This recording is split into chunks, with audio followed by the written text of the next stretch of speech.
Want to secure your Windows 11 PC with a PIN or password? In this quick guide, we'll show you how to set up a strong password and a PIN to protect your device from unauthorized access. Right-click the Windows icon and click Settings.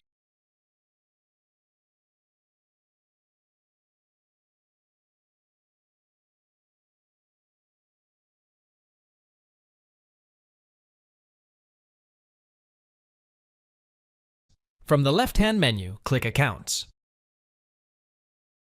Scroll down and click Sign In Options. Under Sign In Options, select Password and click on it. Enter your desired password and confirm it.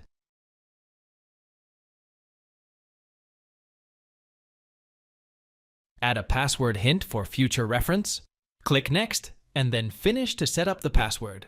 After creating a password, click on PIN, Windows Hello.